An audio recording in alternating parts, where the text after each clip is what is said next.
मुख्यमंत्री सुखविंदर सिंह सुक्खू ने नदौन में पत्रकारों के साथ बातचीत में केंद्रीय मंत्री अनुराग ठाकुर के बयानों पर पलटवार किया है। केंद्रीय मंत्री अनुराग ठाकुर ने प्रदेश सरकार के रेल लाइन के लिए सहयोग नहीं दिए जाने वाले बयान पर उन्होंने कहा कि कांग्रेस सरकार ने रेलवे लाइन के लिए बजट देने की कोई बात नहीं कही। उन्होंने कहा कि पिछले 10 साल से अनुराग ठाकुर यही कहते रहे हैं, लेकिन रेलवे लाइन की योजना को स्वीकृति नहीं दिलवा पाए। उन्होंने घोषणा भी खुद ही की है, लेकिन अब दोष कांग्रेस सरकार पर डाल रहे हैं। भाजपा राष्ट्रीय अध्यक्ष जेपी नड्डा के बयानों पर मुख्यमंत्री सुक्खू ने पलटवार करते हुए कहा कि कांगड़ा और हमीरपुर संसदीय क्षेत्र के ज्यादा युवा साथी देश की सेवा के लिए जाते हैं और सवाल पैदा होता है कि देश की सेवा में जाने वाले युवा साथियों की रुचि कम क्यों हुई है, क्योंकि बीजेपी की अग्निवीर योजना से 4 साल की नौकरी मिल रही है। इस योजना से किसका फायदा होगा, ये बीजेपी बताए। उन्होंने कहा कि निश्चित तौर पर भाजपा मुद्दों से दूर भागकर अपनी राजनीति चमका रही है। मुख्यमंत्री सुक्खू ने दावा किया कि हिमाचल में राष्ट्रीय नेता जल्द आएंगे और जल्द ही राहुल गांधी के साथ प्रियंका गांधी का दौरा होगा। इसके साथ ही हिमाचल में राष्ट्रीय कांग्रेस अध्यक्ष खड़गे भी दौरे पर आएंगे। वो प्रदेश सरकार ने काम करना था, वादा आपने किया। आप कह रहे थे कि मैं ऊना से हमीरपुर रेलवे लाइन लाऊंगा, रेल चलेगी, वादा आपने किया। बजट में आपने कोई एलोकेशन की ही नहीं है।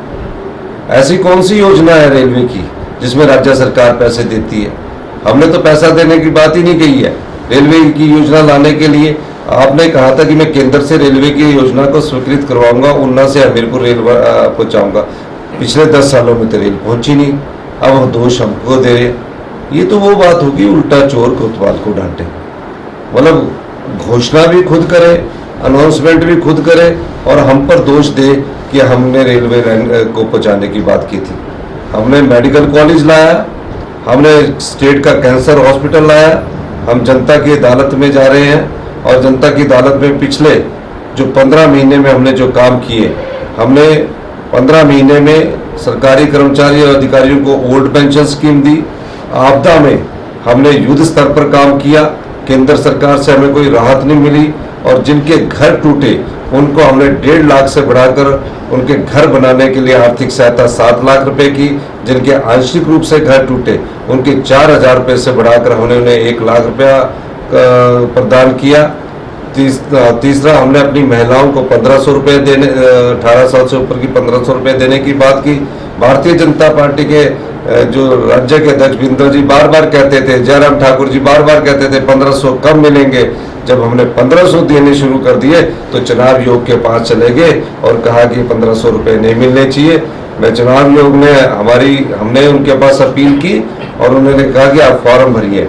लेकिन मैं कहना चाहता हूँ कि चुनाव आयोग पर आप जितना मर्जी दबाव डाल दीजिए, 1500 हमारी बहनों को जिनकी उम्र 18 साल से अधिक की हो चुकी है और जब तक उनका जीवन है, हमारी सरकार हर महीने 1500 और साल का 18,000 रुपये देगी। और जून में उनकी 2 किस्तें हैं, जून में हम 2 किस्तों को रिलीज कर देंगे। देखिए, उनके बयान पर तो मुझे कोई टिप्पणी नहीं करनी है, लेकिन मुझे केंद्र सरकार से इस बात की जानकारी देनी चाहिए उन्हें कि अग्निवीर योजना को क्यों शुरू किया गया, अग्निवीर योजना से किसका फायदा हुआ।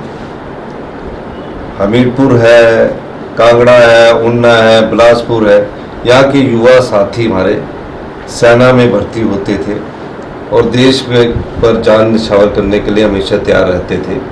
लेकिन भारतीय जनता पार्टी ने अग्निवीर योजना शुरू करके उन युवाओं को धोखा दिया, उसका कोई जवाब नहीं देते। तो निश्चित तौर पर वो मुद्दों से ध्यान बांटकर अपनी राजनीतिक रोटियां सीख रहे हैं। हिमाचल प्रदेश में जैसे जैसे चुनाव की गतिविधियां तेज होती जाएगी, राष्ट्रीय स्तर के नेता हमारे यहाँ हिमाचल प्रदेश में आते जाएंगे और अब जल्दी ही राहुल गांधी जी और प्रियंका गांधी जी का भी दौरा होगा। हमारे AICC के अध्यक्ष खड़गे जी का भी दौरा होगा। निश्चित तौर पर 15 महीने में हमने जनता की सेवा की है, जनता की सेवा में हम अपनी बात रख रहे हैं। और मैं ये भी कहना चाहता हूँ, भारतीय जनता पार्टी ने जनता की भावनाओं का सौदा किया। सत्ता की कुर्सी वो हथियाना चाहते थे।